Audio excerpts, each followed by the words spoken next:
This is the first in a series of videos that I'm going to do on Visual Basic. Most of it will be for Dan, but some other people may be interested in it also. At this point, I'm going to go ahead and open up my Visual Studio 2015. Okay, and I have a project that I created in Visual Studio called VB Training Video. I'm going to go ahead and open that. And all it has in there at this point is a form and nothing else. The first thing I'm going to do is go to the form, and I'm going to come over here on the right hand side of the page, and we have a properties box here.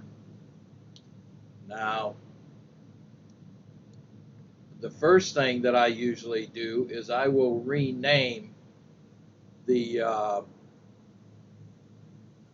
form and give it a name that's going to be more in line with what it is. And I'm just going to call this form Training.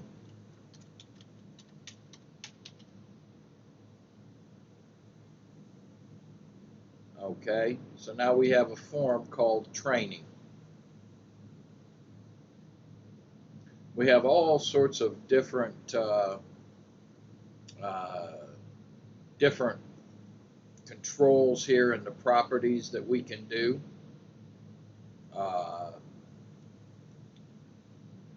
I'm going to look for the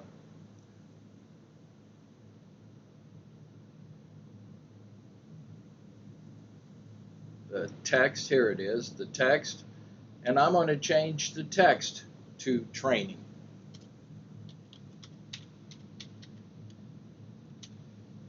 And I'll call it actually Training Form. Okay, so now if we look up here on the name, we've just renamed the form as the Training Form. So there's lots of different properties in here that you can change and so forth. Pretty easy to do.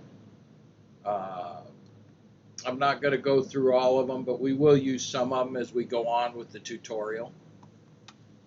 Now, what I want to do is I want to add a couple of things to this form. Right now it's just a form. It's going to open up and it does nothing. If we click on the toolbox here, Common Controls, we have most of our common controls here. I'm going to grab this and move this over here to the other side. And the first thing is, we're going to place a couple of things here. Let's put a button here. Then I'm going to put two text boxes here. There's text box number 1, and there's text box number 2, and we're going to kind of center them over top of the button. Okay, now we're going to add a couple of labels. I'm going to call this label text for label 1 in properties here. I'm going to call this text output.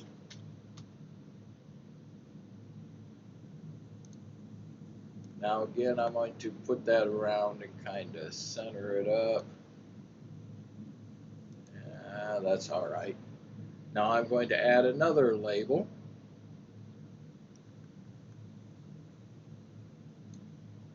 And I'm going to call this label, the text for this one is going to be text input.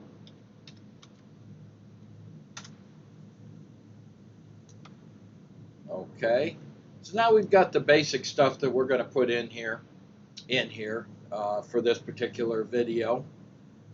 I am also going to come to this text box, and right now it's called text box 1. I'm going to go A to Z. That's how I like to do it. It's easier for me to find things. And I'm going to look for the name. The name usually is still at the top. I like to do something where when I create variables, text boxes, and so forth, the first letters of the name tell me what exactly it is. So in this case, I'm going to call this lowercase tb and then uppercase output. So that's text box output. Now I'm going to come down to the second one, and I'm going to do the same thing. I'm going to say this is TB input. And now when I see these things, when I'm looking for them, you'll see as you go on that it makes it easier to find these and use them. Okay? Now we're going to go to our button. Again, I'm going to name the button, let's call it BTN execute.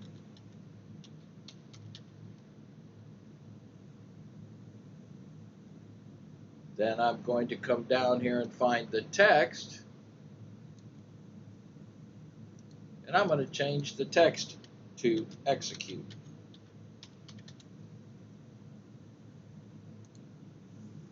Okay, now the purpose of this form is we are going to input some data into the text input, and when we push the execute button, that text will be transferred over to the text output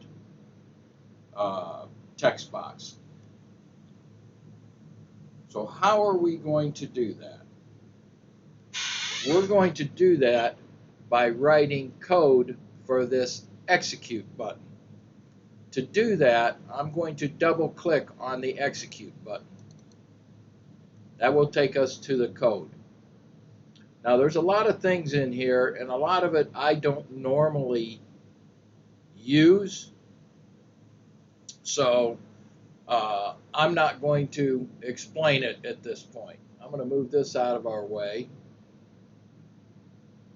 So the first thing that we're going to do is tab over, and this is going to be a real simple program.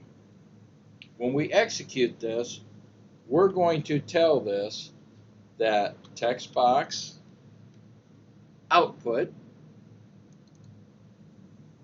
dot text equals text box input dot text. And it's as simple as that. Now we're going to save it. Now let's go hit our start button to execute the code here. Okay, here we go. Here's our training form. Okay, we have nothing in the text input, so when I hit the execute button right now, nothing happens. Let's go ahead and type my name in there. Now let's execute the code. There you go. It's that simple. So that's how we can use our code to move things around. Now, let's make it a little more complicated. Let's go ahead and clear our input that we put into the text box input. So I'm going to make another line of code here, and we're going to do TB input dot text equals.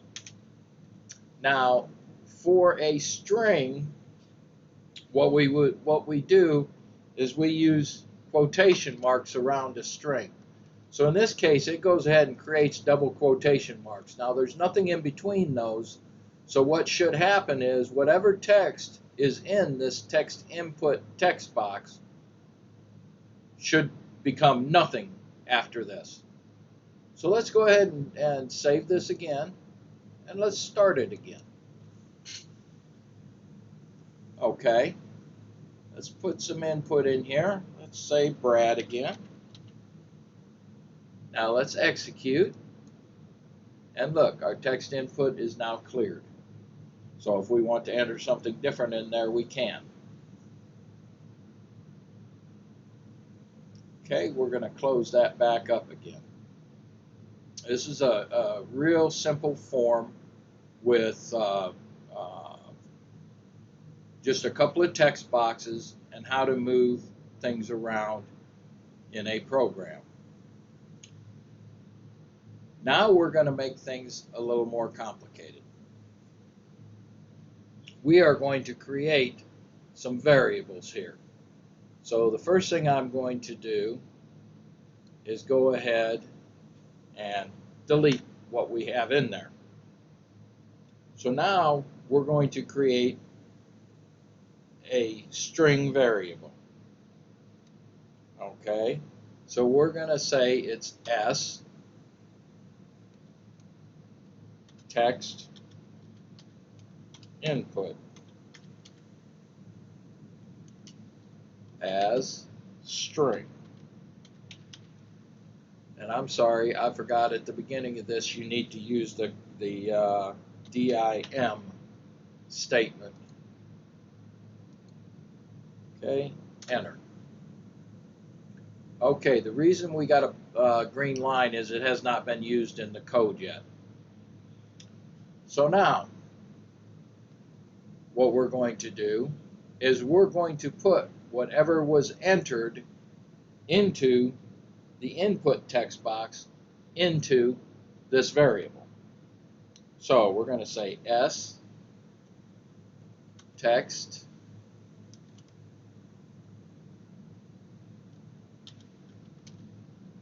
input equals text box input dot text. Enter.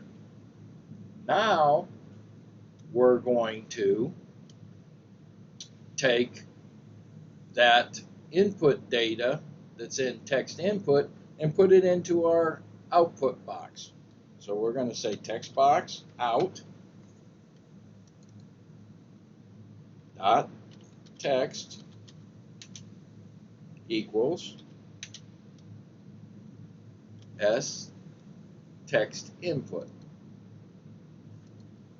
So what we've done here is we've created a variable of a string type.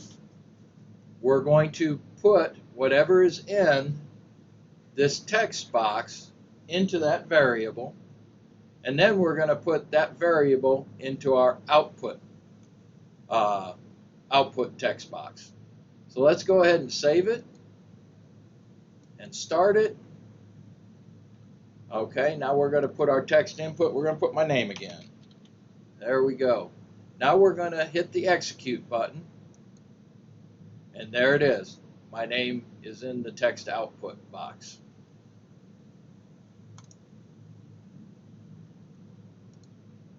Okay, at this point, I'm going to pause the video, and I'll add some more to this video later. Thanks for listening.